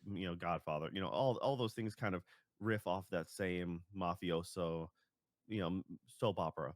And saying that, it is well done for being one of those, and it stands on its own despite it following the footsteps of other things, but at the same time it is still kind of one of those. So that's the thing, is you kind of, and then I'm going to roll this into, it's kind of the same for Yote in a lot of ways, in the fact that it's Kill Bill. It's a revenge plot that you kind of see coming, and it doesn't mean it's bad. Doesn't mean it's still not. It's still executed very well, and it's an enjoyable, fun ride. Um, but it's not like you're not expecting your main character to get knocked off. It's not. It didn't do anything spicy like that, like a Red Dead scenario or something like that, right? Um, and the few twists that were coming, I found some of those twists earlier on. There was a few twists, one or two twists that are like, oh, I didn't see it coming in Yote. But at the same time, as a whole, it's like I felt like, okay, I know this story, I know this course it's rolling through. I got more emotional in Yote by reading what happened, the aftermath of Jin Sakai, than anything else in that game. That was the thing that hit me the hardest. um and yeah, that's just how I felt about it. And so, uh, in light of that, I would actually say Hades might just be better than Yote and Mafia. But I would say if you want Mafia on the bottom, I can totally see that. And I'm just we'll do one thing at a time, and I'll just say Mafia. Your arguments on it are valid, um, and I can't disagree with it. It's like, but once again, it's a good mafia story, set in a more unique location. So more akin to Godfather Part Two. A little bit, being set in the old country. As it were, and that's fine and that's good. It does. It could have been more. It could have been more epic in scale, but it's a tight story that tells what it needs to tell, and it's yeah. So all right, I'm okay with it being first to be gone. Yeah, I don't know. It's th- like there's more to distract you in Hades from the writing, whereas Mafia, the old country, really is pretty ho hum. At least it was to me. It was like it wasn't bad gameplay, and it wasn't bad music, it wasn't bad anything. But it was not really much to write home about, if you know what I mean. Whereas the writing for it, the story, well, it is, yeah, another Godfather Mafia type of story. It is easy to mess those up. It is easy to ham those up too much, and And you could say, well, it's a classic story, which is maybe like what's good about it. But Hades 2, and I didn't play through a ton of Hades 1, but from what I remember about Hades 1, Hades 2 is pretty much the same kind of idea. So there's not a lot of Hades stories out there in the world, at least not exactly that formula, but but it is another one of the exact same kind of game. Um, yeah, I mean, personally, I'd put Mafia on the bottom of this list. So if you're okay with that, then I can't argue with that. Um, so I guess so I guess we only have to decide kind of where Ghost of Yote sits. I think against Ghost of Yote against Mafia, it's just it's the same kind of Not classic. going to, yeah. I would say we already agreed. Mafia is on the bottom. Okay, So we can yeah, just do that that. Well, yeah. fine. But now we can talk about Ghost of Yote a little bit, maybe. So it is another kind of classic story, a classic-ish revenge story. Um, but it does a really good job um, with a lot of the dialogue, with not overstepping, with not being dumb, which is very easy to do. And yeah, it's a really um, it's very competent, and the issue might be that there's still also maybe not so much to write home about. I think where it wins is that it has enough time because it has like I guess on a quick playthrough it's only like 30 hours or so, 40 hours, but it has a lot of time to let the characters build up and sink in and not have to rush anything and make them feel really real so that by the end of it, especially with some of the bad guys, especially with the main boss, um, Saito, it makes them feel really real and really hateable. And even a lot of the side characters are very like, oh, you kind of get to know them and you get to, you know, uh, feeling a lot like they are your family and your friends. Um, so I think that's what it probably has over Mafia, and it's more realistic than Hades, but there's a lot of really good voice acting. Which where does voice acting end and writing begin, and vice versa? Um, but there's a lot of good writing. There's a lot of good funny writing, good kind of all over the place writing in Hades. I think I'd put Hades above Ghost of Yote too. Yep. And just another thing.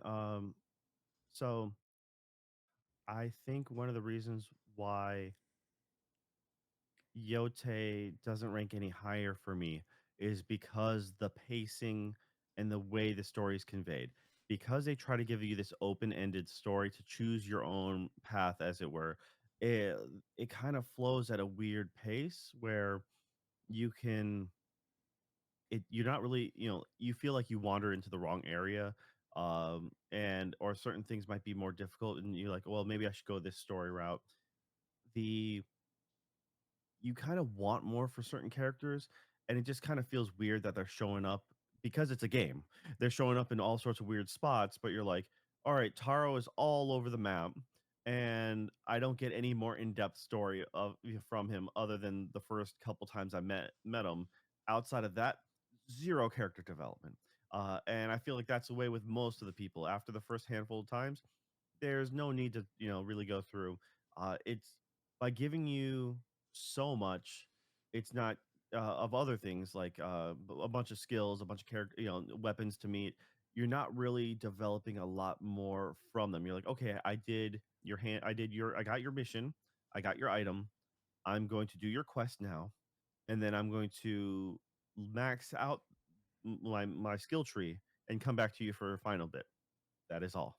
You're dead to me now. You kind of do get a little flare at the end after you beat the boss of the area, and then they get to be like, okay, now you get to make a kind of a choice of here's your banner, or like how you guys in the neighborhood are gonna proceed. Um, And then after you're done with that, you're like, oh, I'm meeting you in a different neighborhood now, like in a different area. That's unique, but there's not much else dialogue to go along with it. So it's that and just the way the flashbacks are presented, because at first you're like, okay, I think I understand the sequences of what happened that evening, and then as you meet new villains, you're like, oh, well, here's more. It's like they tried to take Tarantino's aspect of the flashback cut and paste scenario, but then they mess up the paste portion because it's like we're like, oh, wait a minute. Then you later find out that like Atsu and her brother are now they actually met Saito before the place burnt on fire, and then like, okay, well, wait, but they escaped. But then there was like, wait, I thought it's really muddled, and I think that actually hurts it as far as the writing goes, because she escapes, then she gets brought back, she gets stabbed to the tree. How to it's like, and it's just like I kind of wanted more of her, like her journey, her past. She could have talked about it more to any of the other people in her current life. Um, you could have had just sit down with some tea when you're doing a campfire. You could make a little more dialogue, because all you know is she made it to the mainland. She fought at Sekigahara and she survived. And she hates working for any lords. The end. It's just like, okay, I kind of wanted a little more something from that. She didn't really get much of a training arc, and it's one of those bits where she is a trained warrior, been on the battlefield for what is it, 15 years or something? I forget how long she was fighting for, and she has like zero skills to show for it. It's the I'm a soldier, hardened battlefield warrior, or like I'm a special Commander Shepard, more or less the N7 special agent. And then I'm like, I have no skill points. Like, wait a minute, that doesn't make sense. Yeah, Uh, it's a little bit of dissonance there, except that the way that I always think about those is like, okay, you're like a regular soldier, and now you're going to become a super soldier, like a special ops like person, and that's where we're like meeting the person. Um, yeah, I didn't really find it to be very disjointed. I thought that the flashbacks were a little bit conveniently used, for the writer. They were a little bit like, okay, you're telling me that now because that's because now is when you really want me to know that, but you were kind of hiding it, which isn't necessarily a bad thing. Uh, so yeah, I mean, I think in terms of memorability, in 10 years, I'm going to remember a lot more of the nuances and points of the story from Ghost of Yote than I will from Hades 2. Um, but that's because you only put in a handful of hours in Hades 2. That's the takeaway. I put Because if you 25 hours into Hades 2. So it's I've got I mean I'm pretty much at the end. I've got a lot, of time in there. I just don't really find it all that compelling. I don't think it's not bad. It's not bad, but like the story in Yote is a big chunk of what I'm there for. Probably just how it's laid out and just how the gameplay kind of feeds into that. But that's sort of where I'm at. yeah.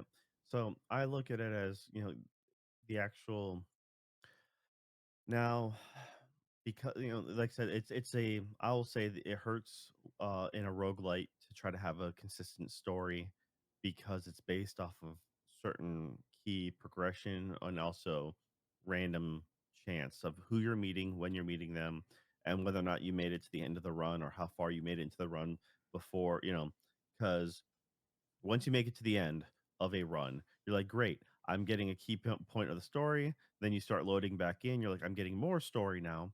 But then if you don't make it to the end of that run, you're like, they feed you a little bit by meeting some other characters and stuff like that. But you're like, you don't get that overall progression movement. And that is just the nature of those games. Now, like I said, Yote in a lot of ways to me is, you know, it is a revenge tale, which I'm a big fan of, and I just wish the characters were more memorable. Um, Mm. all the side characters are pretty forgettable. Like outside of Taro, how many other names do you know of the other characters just off the top of your head? It's Uh, just like Kato, or is it anyway? The brother starts with a K. the uh, brother starts with a K. Yes. So your special K, and that's the thing. It's theirs. You know, it kind of washes away. Like there's no. You're like, well, there's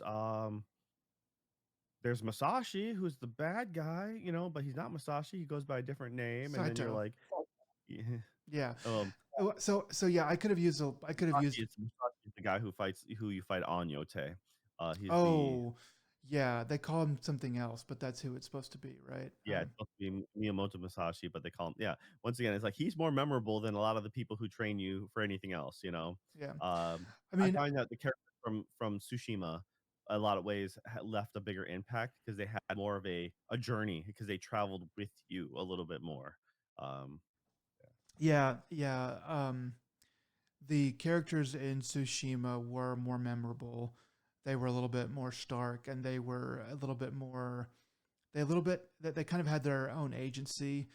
I think that they maybe used a little bit of that capital in this game on the bad guys instead, because the bad guys are a bit more fleshed out. Um, and in Tsushima, there was really only like two. There was like the main guy you were trying to kind of fight, and then the other one that ended up being sort of the actual final boss. Um, so I think maybe that's where that got spread out. But yeah, I'm okay with this order. Hades being above Ghost of Yote, being above Mafia, the old country. So yeah, I think we've said our piece about him, and I'm okay with that. sure. All right. All right. Well, why don't you take the next one then? All right, so I don't want to get into too much of the actual game of the year discussion here, but I think that the next one on this list needs to be, in my opinion, needs to be Clair Obscur Expedition 33. Um, I think that the writing in Clair Obscur is really great. I think that the characters are pretty amazingly well fleshed out. A lot of that has to do with acting, but there is a lot of really great writing. The writing could screw it up, and it really does not. The characters feel pretty different from each other, especially the girl characters. Um, there's a lot of interesting side characters as well, or at least I don't know. The side characters are kind of like their own sort of entity, um, in one way, and then there are some kind of weirder side characters that are pretty unique even from each other. The the uh, the antagonist characters are really good as well. The story itself is a good idea, and it's executed pretty well throughout. I didn't play a lot of external or side quest stuff. I did spend 37 hours in this game, so I think you can beat it when you mainline it. You can beat it a little bit faster than that, but there's quite a bit of extra things that I just didn't do. It's so all that being said, the writing is pretty fantastic.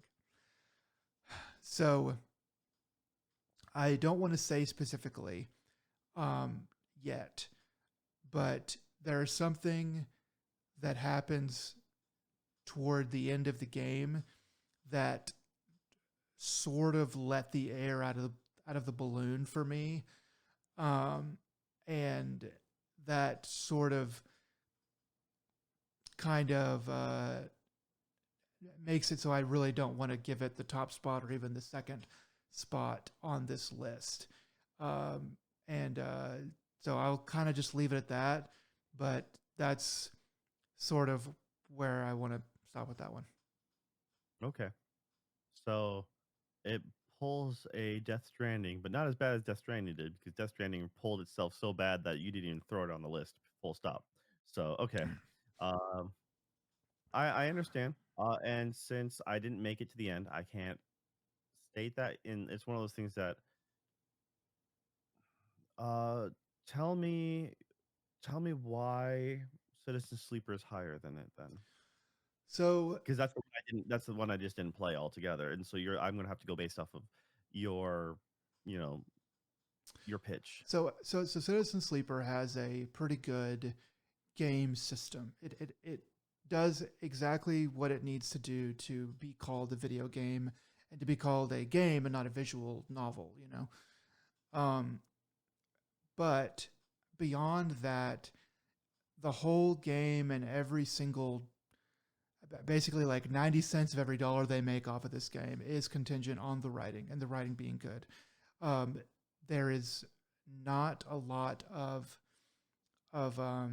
helper like visuals for characters. There is like a picture that you get, and the art is really well rendered, but it is usually one static picture that's used over and over again for characters, and it might change a little bit, but only after very long periods in the game. So all that is to say is that the writing is the game. It is the linchpin for this game. It does not survive. It is not good without the writing, and the writing is really good. And you're doing a lot of reading. You're reading a lot of this writing, whether you beeline it to the end of this game or you're exploring and seeing a bunch of different things. You are reading a ton. And I don't think that it drops the ball the way that I sort of feel like Claire Obscure does, sort of at the end. And I don't want to make it sound like it's like horrible, because it really is not on the level of a Death Stranding 2. It's just like, to me, it was like, okay, they decided to go that way with it, and it doesn't really rub me the right way. But but Citizen Sleeper, I think, it doesn't really try to wow you or surprise you with the writing. It just has a good story, and it doesn't try to what is it that Ryan Johnson would say? It doesn't try to subvert expectations. It's just like, okay, this is the thing.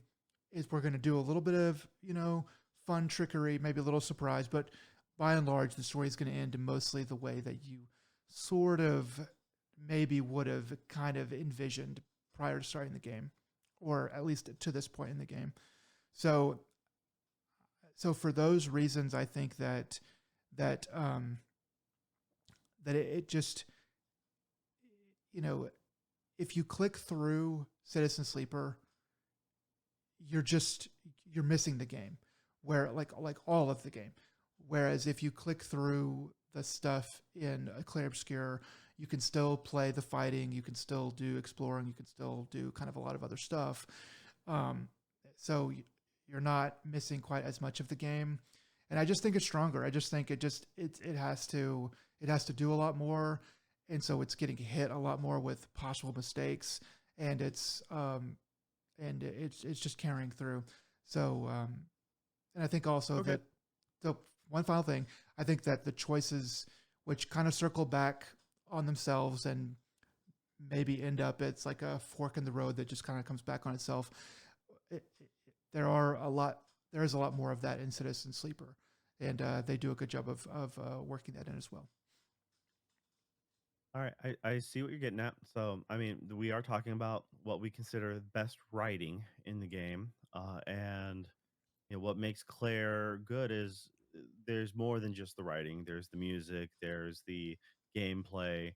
There's more to that package. While the uh, Citizen Sleeper has fewer legs to stand on because it's the medium is a little more minimalistic, and I can understand that. So yes, if it didn't have um, if it didn't have decent music to accompany decent writing, because the music helps set the mood to what you're reading, and then together they would, yeah, it's I can see your argument for sure. I'm okay with putting Claire in that third slot. So Uh, there's a world where Claire Obscure. I don't want to. I don't want it to be like, oh, I'm like bad mouthing Claire too bad, because there's a world in which there's one or two different decisions made in the writing of the main storyline, at least, that does clear it over Citizen Sleeper too. Even to me, it's just it's like the difference between like a 9 out of 10 and like an 8.8 out of 10 in terms of writing. okay. So yeah, so that is where that's probably going to stay. And so the last one to really discuss is Dispatch. So I'll go ahead and say my piece on it, and then you can say yours. So I think that the same argument that I made for Citizen Sleeper 2 is the same argument that you can make for Dispatch. This game lives and dies by the writing. There's a lot of other stuff to it, but the gameplay is compared to the other games on this list. The gameplay in Dispatch and in Citizen Sleeper 2 is pretty thin. It's there. It's good. It does what it needs to do. It does what it should do. But there's not really a whole lot in terms of systems and dynamism and all that. I do think that the voice actors in Dispatch are doing a good amount of heavy lifting. So that would be somewhere where you could maybe sort of say, well, that's not purely writing, but I think that No, I'm all right. I'm just gonna quick argue with that. It is and it isn't, because of the fact that if you have someone say just a simple one-off line, just simple like a bitch please, right? But if it's just text, if it's just written there, and depending on how you read that, the impact is far different. But if you with the right voice actor, that line hits so much harder in that moment. And but if you just read it yourself without any extra influence, you're like, okay, this kind of works, but it doesn't. But then when you're like, oh no, the way that is written for that character, the way that character said it, that is actually the good writing in there. That actually fits it right. But so it's kind of so the way that I interpret that is the character. is different, because I feel like if you can write a decent line and it can be elevated by a really good voice actor. So I just interpret that like a little bit differently, but that would probably be the only kind of weak point that I could really kind of say. I think that Dispatch does deserve to be higher than Citizen Sleeper 2. And I think that, and the reason I think that is because Citizen Sleeper 2 is good, but it's not particularly surprising. So that's a good thing. They played a little bit safe in some ways. They do the things that you want to do and the way that you want it to be done. But I had played Citizen Sleeper 1, and the story, while different, is sort of same. It is a different character and a little bit different things happen, but a lot of the beats are pretty similar. Whereas Dispatch comes out of nowhere. It's really funny. It's really smart. It fits together in different ways depending on how you play it, and it is and all of the replayability is based on getting to see those different scenes and how it does fit together in different ways. So yeah, I will stop there and let you say your piece on it. Yeah. It's the writing is in Dispatch is phenomenal. It's from It's phenomenal, the man. joke. Yeah, exactly. And well, that's the thing is the way they write their characters, the way they write the deliveries, because they know how they're writing for those individual people, and uh, a game hasn't made me laugh out loud so often, or just bringing up a scene like we have multiple times while doing this, and just make you outright, laugh. And it's just like, but that's all a testament to the writing and yes, to the voice acting, to the directing. That there's more than that, but at the same time, without decent writing, there's no foundation for the other stuff to stand on.